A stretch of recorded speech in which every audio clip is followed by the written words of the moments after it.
അമ്മമാർ ഉറങ്ങുമ്പോൾ കുട്ടികളെ തട്ടിയെടുത്ത് വിൽക്കുന്ന സ്ത്രീകളടക്കം 4 പേർ പിടിയിൽ. നമസ്കാരം, കൊട്ടാരക്കര മീഡിയയിലേക്ക് സ്വാഗതം. ഡൽഹിയിൽ കുട്ടിക്കടത്ത് നടത്തിയ സംഘത്തെ പോലീസ് അറസ്റ്റ് ചെയ്തു. 3 സ്ത്രീകൾ ഉൾപ്പെടെ 4 പേരാണ് സംഘത്തിലുണ്ടായിരുന്നത്. ഇവർ തട്ടിക്കൊണ്ടുപോയ 2 കുഞ്ഞുങ്ങളെ കണ്ടെത്തിയിട്ടുണ്ട്.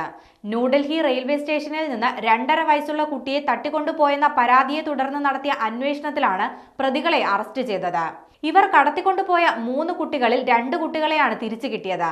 മൂന്നാമത്തെ കുട്ടിക്ക് വേണ്ടിയുള്ള തിരച്ചിൽ നടക്കുകയാണെന്നും പോലീസ് വ്യക്തമാക്കി. 2024 ഒക്ടോബർ 17-ാം തീയതിയാണ് 2.5 വയസ്സുള്ള കുട്ടിയെ കാണാനില്ലെന്ന പരാതിയുമായി കുട്ടിയുടെ അമ്മ പോലീസിനെ സമീപിക്കുന്നത്. ഒക്ടോബർ 16-ാം തീയതി രാത്രി റെയിൽവേ സ്റ്റേഷൻ മെയിൻ ഹാളിൽ കിടന്നുറങ്ങുമ്പോഴാണ് കുട്ടിയെ ആരോ എടുത്തുകൊണ്ടുപോയത്. പരാതിയെ തുടർന്ന് പോലീസ് നടത്തിയ പ്രാഥമിക അന്വേഷണത്തിൽ കുട്ടിയെ തട്ടിക്കൊണ്ടുപോയതാണെന്ന് മനസ്സിലായി. CCTVകൾ കേന്ദ്രീകരിച്ച് നടത്തിയ പരിശോധനയിൽ ഒരു സ്ത്രീ മെയിൻ ഹാളിൽ അമ്മയോടൊപ്പം കിടന്നിരുന്ന കുഞ്ഞിനെ എടുത്ത് പുറത്തിറങ്ങുന്നതും ഒരു ഓട്ടോയിൽ കയറി പോകുന്നതും വ്യക്തമാണ്. ദൃശ്യങ്ങളിൽ നിന്നും ഓട്ടോ ഡ്രൈവറെ തിരിച്ചറിഞ്ഞ പോലീസ് ഇയാളെ ചോദ്യം ചെയ്തു. സ്ത്രീയെയും കുട്ടിയെയും ബദർപൂർ ഫരീദാബാദ് ബോർഡിന് സമീപത്തുള്ള ടോൾ ഗേറ്റിൽ ഇറക്കിയെന്നാണ് ഓട്ടോ ഡ്രൈവർ പോലീസിനോട് പറഞ്ഞത്. സമാനമായ പരാതി 2024 ജൂലൈ 31-നും പോലീസിന് ലഭിച്ചിട്ടുണ്ടായിരുന്നു. അന്ന് 3 വയസ്സുള്ള ഒരു കുട്ടിയെയാണ് സമാന സാഹചര്യത്തിൽ കാണാതായത്. 2 കേസുകളിലും കുട്ടിയെ തട്ടിക്കൊണ്ടുപോയത് ഒരേ സ്ത്രീയാണെന്നും ബദർപൂർ ഫരീദാബാദ് ബോർഡിന് സമീപത്തേക്ക് തന്നെയാണ് കുട്ടിയെ കൊണ്ടുപോയതെന്നും അന്വേഷണത്തിൽ പോലീസിന് വ്യക്തമായി. പിന്നീട് 4 മാസം മാത്രം പ്രായമുള്ള കുഞ്ഞിനെ കാണാനില്ലെന്ന പരാതി 2025 ജനുവരി 21-ന് ലഭിച്ചു.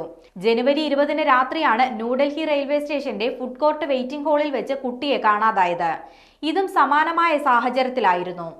തുടർച്ചയായി കുട്ടിക്കടത്ത് നടത്തുന്നുണ്ടെന്ന് മനസ്സിലാക്കിയ പോലീസ് അന്വേഷണത്തിനു വേണ്ടി പ്രത്യേക പോലീസ് സംഘത്തെ രൂപീകരിച്ചു.